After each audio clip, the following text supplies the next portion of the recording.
तीनों फेजेस जो हैं उनके लिए तैयारी काफ़ी डिफरेंट होती है मतलब इस एग्जामिनेशन में।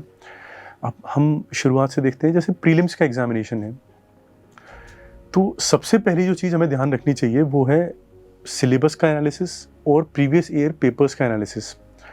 हमें अगर इफ़ पॉसिबल सबसे पहले हमें टॉपिक वाइज जो ट्रेंड रहा है एमपीपीएससी का पिछले 10 साल का या 15 साल का, तो वो हमें एनालिसिस करना चाहिए कि किस तरह से प्रश्न पूछे जा रहे हैं, किस टॉपिक में से क्या-क्या प्रश्न पूछे जा रहे हैं, क्या ट्रेंड है, किस हिसाब से वेटेज जो है अलग-अलग सब्जेक्ट्स का वो चेंज हो रहा है। तो वो हमें बहुत अच्छे से एनालिसिस करना पड़ेगा। फॉर एग्ज़ाम्पल जैसे एमपीपीएससी के प्रीलिम्स में एमपी पॉलिटी का अगर मैं एग्ज़ाम्पल लूँ, मध्य प्रदेश पॉलिटी का, तो उसका वेटेज लगातार बढ़ा है पिछले कुछ सालों में। अगर मैं इंडियन इकोनॉमी की बात करूँ तो उसका वेटेज घटा है ना? उसी तरह से अगर एमपी के करंट अफेयर्स का मैं बात करूँ तो उसका वेटेज भी बढ़ा है पिछले कुछ 2-3 सालों में। तो ये इस तरह की जो सब्जेक्ट वाइज जो एनालिसिस जो है ये आपको खुद करना पड़ेगा कि किन चीज़ों पे अब हमें ज़्यादा ध्यान देने की ज़रूरत है, कौन से टॉपिक ऑब्सोलीट हो गए हैं जिनसे अब प्रश्न नहीं पूछे जा रहे हैं तो उन पे थोड़ा कम ध्यान दें। तो अकॉर्डिंगली आप सबसे पहले तो प्रीवियस ईयर पेपर्स जो हैं उनका एनालिसिस करें, फिर उसके अकॉर्डिंग अपनी स्ट्रेटेजी बनाएं। बुक लिस्ट जो है वो स्टैंडर्ड बुक लिस्ट आप फॉलो कर सकते हैं, या फिर जो भी है, जो भी मार्केट में कंटेंट अवेलेबल है आप उसको फॉलो कर सकते हैं। बहुत सारे सोर्सेज हैं। फॉर एग्जांपल हिस्ट्री है जैसे, तो उसके लिए आप ल्यूसेंट रेफर कर सकते हैं। तो उनमें से उनको रेफ़र करके आप फिर जो भी इंपॉर्टेंट टॉपिक्स हैं उसकी आप वो बनाएं, उसको अच्छे से पढ़ें। फिर पढ़ने के बाद आप निश्चित तौर पे खुद का इवैल्यूएशन करें जो टेस्ट पेपर्स हैं उनके माध्यम से। फिर उसके अकॉर्डिंग जो भी कमियां हों उस पर आप फिर से वर्क करें। तो धीरे धीरे इससे क्या है कि आपकी खुद की भी एक इवैल्यूएशन होती रहती है और आपके स्कोर में भी एक लगातार एक प्रोग्रेशन देखने को मिलता है, जो कि आपको फाइनल एग्जाम में हेल्प करता है काफ़ी कुछ। तो ये एक हो सकती है स्ट्रेटजी। और प्रीलिम्स की पेपर लगाने में एक फ़ायदा ये है एमपीपीएससी का, अगर मैं इसको यूपीएससी से कंपैरिजन करूं तो यूपीएससी के एक प्रीलिम्स के पेपर को आप सॉल्व करोगे ना तो उसमें लगभग आपके 1.5 से 2 घंटे लग जाएंगे, इतना लगता है टाइम मिनिमम। फिर आप उसका एनालिसिस करोगे तो उसमें हो सकता है 4-5 घंटे आपको लग जाए। लेकिन एमपीपीएससी का प्रीलिम्स का जो पेपर होता है वो काफ़ी फैक्चुअल होता है, तो यहाँ पे आप उसको अगर अच्छे से अटैम्प्ट करोगे ना तो आप शायद 30 मिनट में उसको आराम से अटैम्प्ट कर सकते हो और फिर अकॉर्डिंगली आप उसको एनालाइज करोगे। तो अच्छी चीज़ ये है कि आप बहुत सारे पेपर्स लगा सकते हो बहुत लिमिटेड टाइम में, है ना? तो इसलिए आपको ज़्यादा से ज़्यादा क्वेश्चंस जो हैं उनको अटेम्प्ट करना चाहिए, प्रीवियस ईयर के पेपर्स का एनालिसिस करना चाहिए। तो इससे आपको क्वेश्चंस की range and depth and width पता चलती है, तो उससे फाइनल एग्जाम में बहुत हेल्प मिलती है और बहुत कॉम्प्रिहेंसिव तैयारी करके आप जा सकते हो। तो ये प्रीलिम्स की मेरे ख्याल से एक बेसिक स्ट्रेटजी होनी चाहिए। अब बात मेंस की करते हैं। तो मेंस में सिलेबस जो है वो कंपैरेटिवली मतलब काफ़ी फिक्स्ड सिलेबस है और उस सिलेबस को सबसे पहले तो हमें बहुत अच्छे से स्टडी करना चाहिए कि कौन-कौन से टॉपिक्स हैं, किस सब्जेक्ट में क्या है, किस टॉपिक में। यहाँ पे भी अगेन हमें वही स्ट्रेटजी की प्रीवियस ईयर के पेपर्स जो है ना काफ़ी हेल्पफुल होते हैं।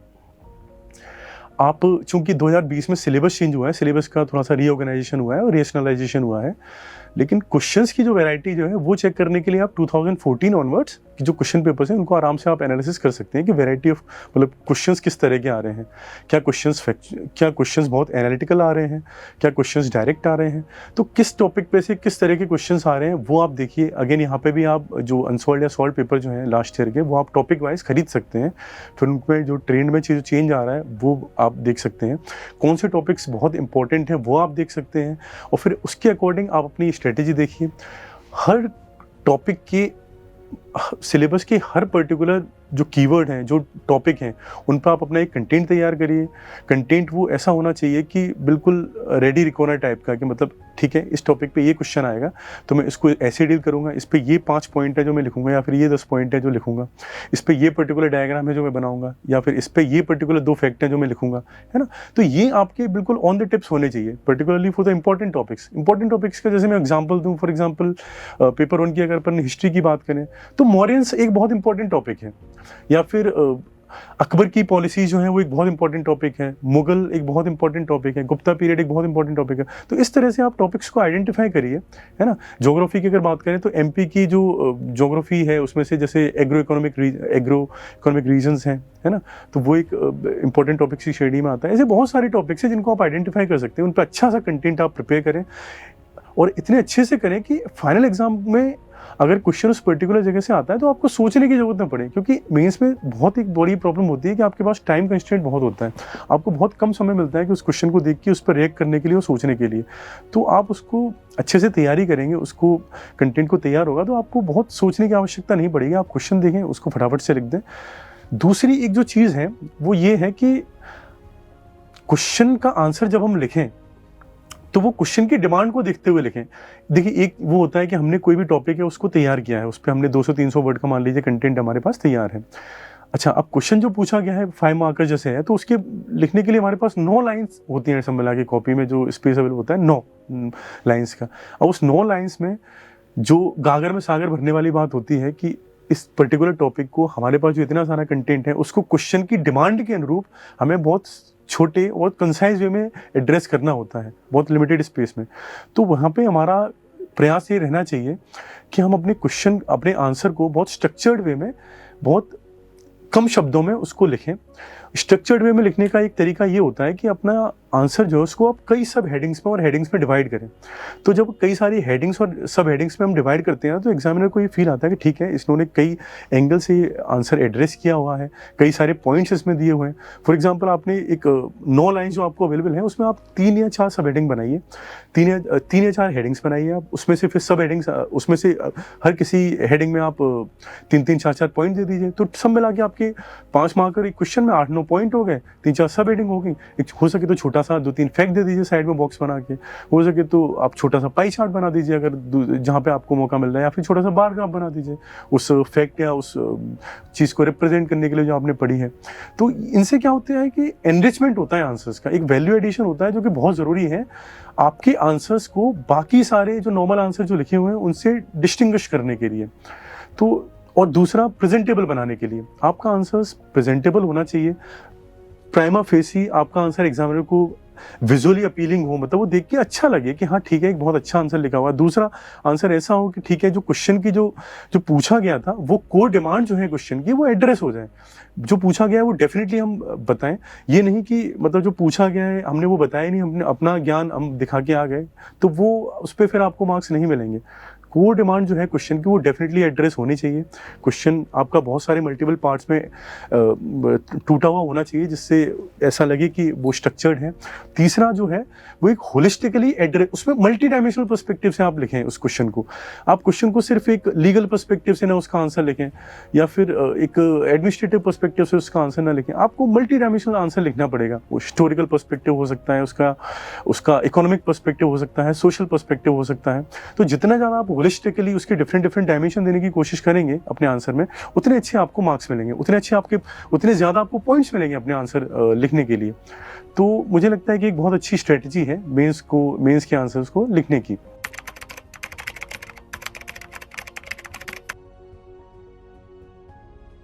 देखिए, मुझे लगता है कि इंटरव्यू जो है वो एक बहुत इम्पोर्टेंट फेज़ होता है पूरी सिलेक्शन प्रोसेस का। द रीज़न बीइंग कि इंटरव्यू में मार्क्स जो है वो काफ़ी फ्लक्चुएट करते हैं, काफ़ी मतलब एक बड़ा गैप क्रिएट हो सकता है एक छोटी सी गलती के लिए।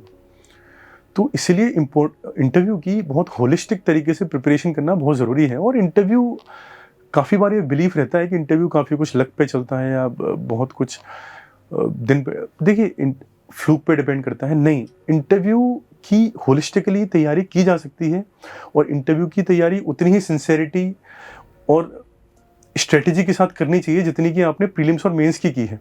तो बिल्कुल, और देखिए तैयारी करने के बहुत सारे फेजेस हैं। जैसे सबसे पहले आप अपना जो डिटेल्ड एप्लीकेशन फॉर्म जो है, अपना एप्लीकेशन फॉर्म है, उसको बहुत अच्छे से आप तैयारी करिए। उसमें जो जो शब्द लिखे हुए हैं, एक एक शब्द का बहुत बारीकी से आप अध्ययन करिए। उसकी लिंकेजेस, आपकी जो डिफरेंट एस्पेक्ट्स हैं आपके पूरे एप्लीकेशन फॉर्म के साथ, उनके लिंकेजेस करिए, उन पर क्या क्या क्वेश्चंस बन सकते हैं उसको ब्रेनस्टॉर्म करने की कोशिश करिए। अपने दोस्तों से संपर्क करिए, उनसे क्वेश्चन बनवाइए अपनी प्रोफाइल के ऊपर, फिर उनका आंसर देने की कोशिश करिए आप, है ना। उन आंसर्स को दूसरों को दिखाइए, बताइए कि ये आंसर्स कैसे हैं, है ना। तो उनका जो फीडबैक है फिर उसको आप अकोमोडेट करने की कोशिश करिए। उसके बाद बहुत सारे मॉक इंटरव्यूज़ भी आप दे सकते हैं, तो उन पे जो फीडबैक आए वो भी आप वर्क कर सकते हैं। एक मिरर प्रैक्टिस जो है वो भी बड़ी इफेक्टिव स्ट्रेटेजी मानी जाती है इंटरव्यू के लिए, कि आप मिरर के सामने देखिए, क्वेश्चन जो हैं उनको आप आंसर देने का प्रयास करिए। आपको खुद बहुत सारी गलतियाँ समझ में आ जाएंगी कि हाँ मैं क्या गड़बड़ी कर रहा हूँ। में ही आप खुद का बना सकते हैं वीडियो, उसमें आप अपना आंसर देने का प्रयास करिए, है ना। तो इस तरह की बहुत सारी स्ट्रेटजीज़ का आप फॉलो करेंगे ना इंटरव्यू प्रिपरेशन के लिए, तो बड़ी हेल्प मिलती है उससे।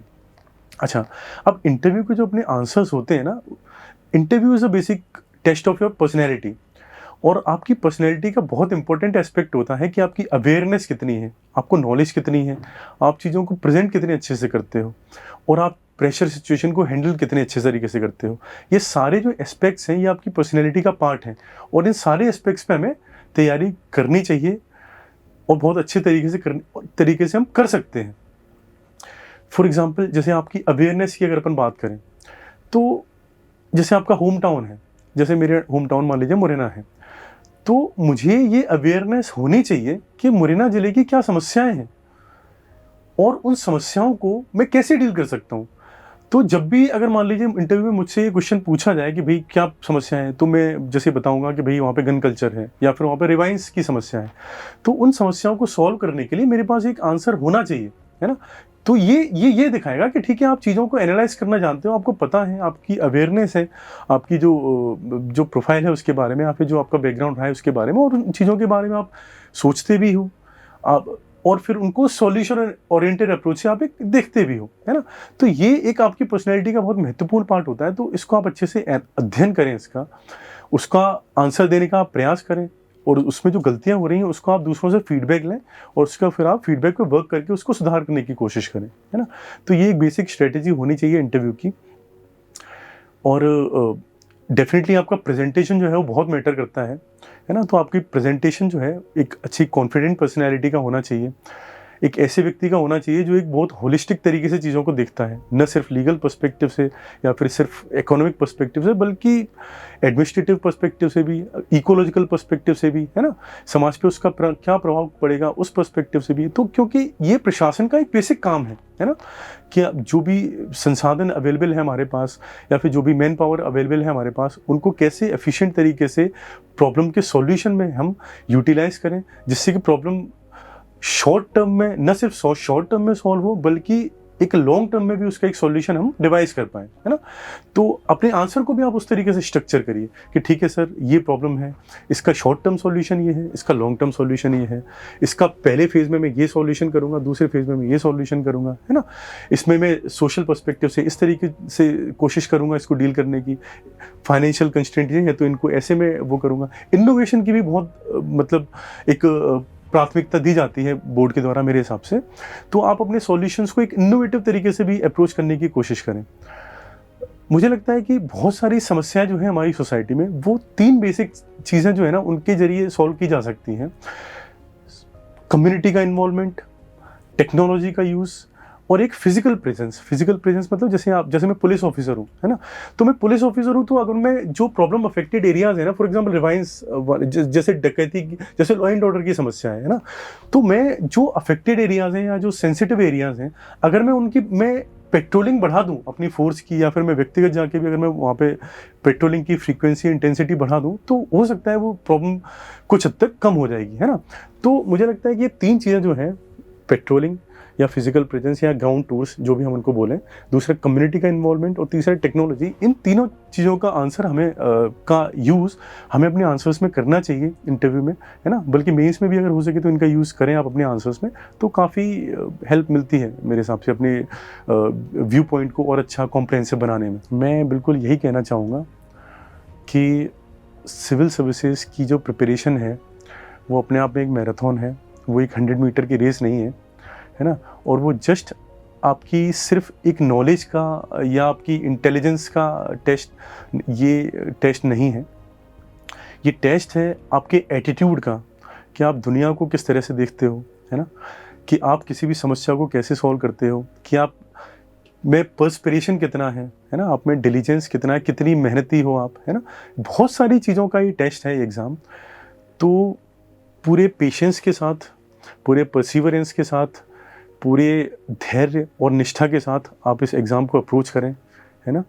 और एक बहुत पॉजिटिव एटीट्यूड के साथ आप अप्रोच करें, क्योंकि पॉजिटिव एटीट्यूड जो है वो ब्यूरोक्रेसी की बेसिक एक रिक्वायरमेंट है। क्योंकि हाँ, हमारे समाज में बहुत सारी समस्याएं हैं, और हाँ, हमें ऐसे ब्यूरोक्रेट्स की, ऐसे सिविल सर्वेंट्स की ज़रूरत है जो कि समस्याओं को आइडेंटिफाई करते हुए उनके चैलेंजेस को एक्सेप्ट करते हुए एक पॉजिटिव एटीट्यूड के साथ उन समस्याओं से डील करें, जिससे एक सुनहरा भविष्य हम अपने समाज को दे पाएँ। और इसके साथ ही मैं ये भी कहना चाहूँगा कि जो गीता का जो श्लोक है वो बहुत रिलेवेंट है हमारी पूरी प्रिपरेशन जर्नी के लिए, कि कर्मण्येवाधिकारस्ते मा फलेषु कदाचन। तो आप अपना कर्म करते जाइए, है ना। बस अपने जो फेलियर्स हैं उनको उन पे बहुत दुखी होने की बजाय आप ये एनालाइज करिए कि ठीक है, मैंने गलती कहाँ की और मैं अगली कैसे ये इंश्योर करूँ कि वो गलती मुझसे दोबारा ना हो। अपनी गलतियों से सीखिए, है ना। और अगेन एक पॉजिटिव एटीट्यूड, एक डिटर्मिनेशन और एक डिसिप्लिन के साथ अपनी तैयारी को कंटिन्यू रखिए और निश्चित तौर पे एक ना एक दिन बहुत बड़ी सफलता आपको मिलेगी। आपका जो भी ध्येय है लाइफ में, वो आप निश्चित तौर पे आप सफलतापूर्वक उसको फ्लाइंग कलर्स के साथ उसको अचीव कर पाएंगे। ऐसी मेरी शुभकामना है।